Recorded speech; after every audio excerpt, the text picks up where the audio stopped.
Halo semuanya, di video kali ini kami akan membahas mengenai mekanisme migrasi pada spot seal atau Pokalarga. Anggota kelompok kami adalah Alivia Salsabila, Khalila Amira, dan Najma Fakira. Berikut merupakan outline dari video ini.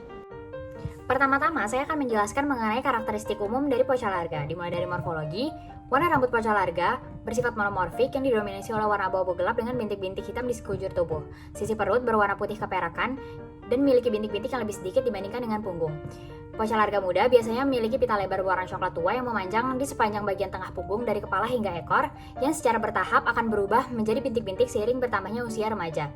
Menurut Chapsky pada tahun 1967, pada jantan teramati bahwa warna bintik lebih cerah dan pola lebih kontras daripada betina. Pokalarga dilahirkan dengan bulu yang disebut dengan lanugo, terdiri dari rambut panjang sekitar 20 hingga 30 mm, padat berbulu dan warna putih juga krem. Lanugo penting untuk termoregulasi dan memberikan insulasi yang lebih baik di udara dibandingkan dengan rambut pendek yang dimiliki oleh Pokalarga dewasa. Lanugo dipertahankan selama periode menyusui, sementara mereka mengembangkan lapisan penyekat lemak. Lanugo biasanya rontok sekitar waktu penyapihan dan diganti dengan bulu yang pendek, halus, dan sangat kuat. Berbeda dengan kelompok Pocidae lainnya, Pokalarga bersifat monogami. Selain itu, Pokalarga betina memberikan perhatian penuh kepada anaknya, sedangkan Pokalarga jantan memberikan perhatian penuh kepada mayat sang betina, di mana ditunjukkan dengan perilaku jantan yang pada masa perburuan terus berada di dekat mayat sang betina dan mengabaikan kehadiran para pemburu. Spesies dari Pocidae ini memiliki tingkat kehati-hatian yang sangat tinggi dikarenakan habitatnya yang sangat mudah terganggu. Kemudian menurut Chungkonov 1947 melaporkan bahwa Pokalarga mampu berenang hingga 400 meter di bawah permukaan air dengan kecepatan mencapai 3,8 meter per second. Berikutnya adalah periode migrasi. Migrasi Pokalarga dipicu oleh perubahan iklim dan suhu serta bertujuan untuk berkembang biak dan mencari makan. Periode yang pertama dimulai dari akhir musim gugur hingga musim semi.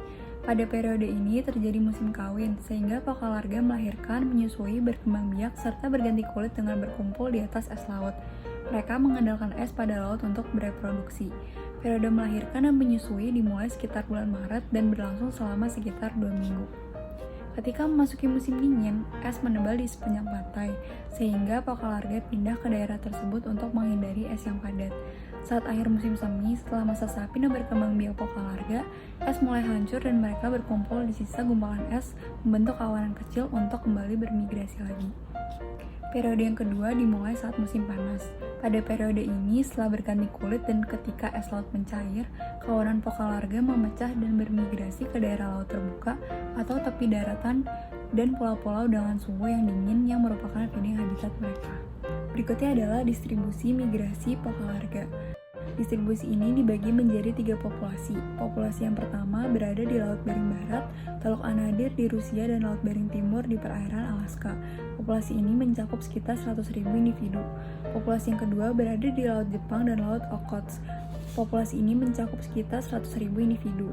Populasi yang ketiga berkisar 3.300 individu di Teluk Liaodong, Cina, dan Peter the Great Bay, Rusia. Terdapat pula populasi kecil berisikan 300 Pokalarga yang tinggal di perairan lepas Pulau Baekgyeong di pantai barat Korea Selatan. Berikut merupakan distribusi migrasi Pokalarga pada periode yang pertama. Di Laut Kuning bagian utara, Pokalarga mulai menempati habitat es laut di Teluk Liaodong dari Oktober hingga Desember. Di Laut Jepang, mereka mulai tiba di Peter the Great Bay pada bulan Desember. Di Laut Okhotsk dan Laut Bering, Pokalarga beristirahat dari November dan Desember hingga Maret.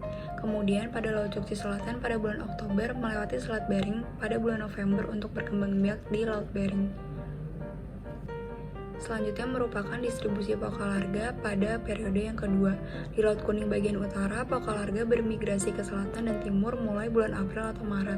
Migrasi musim semi di Laut Okhotsk kurang terarah, biasanya dalam rentang waktu April hingga Agustus.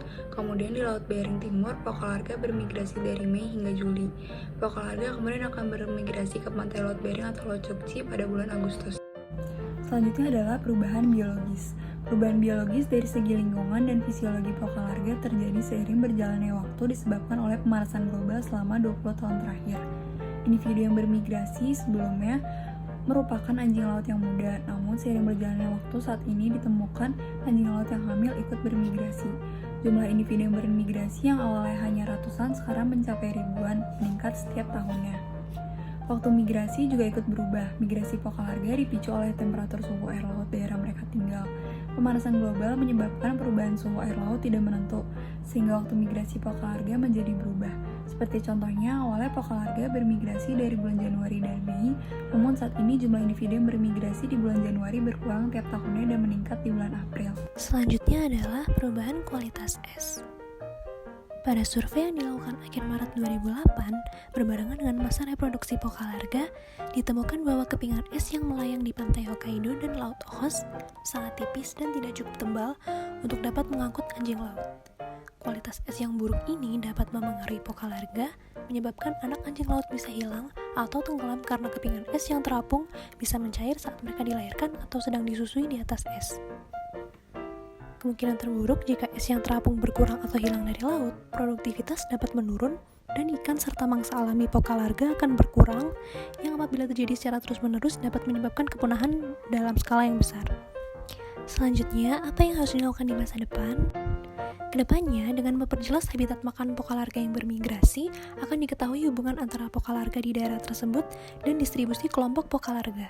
Individu pokalarga dapat diketahui dengan melihat seberapa sering pergerakan terjadi di setiap lokasi pengangkutan atau karakteristik apa yang pokalarga miliki seperti perbedaan antara jantan dan betina, serta perbedaan usia yang akan membantu kita memahami pentingnya setiap lokasi. Selanjutnya adalah konservasi pokalarga. Hal yang dapat dilakukan pemerintah adalah mengawasi kesehatan pokalarga dan merespons apabila ada kasus terdamparnya pokalarga, mengurangi penggunaan alat tangkap, dan mengedukasi masyarakat mengenai pokalarga. Sementara hal yang dapat dilakukan masyarakat antara lain adalah tidak merusak habitat alami pokalarga, tidak membuang sampah ke laut, tidak mencemari air laut, dan tidak memburu pokalarga agar populasinya tetap terjaga dan tidak punah.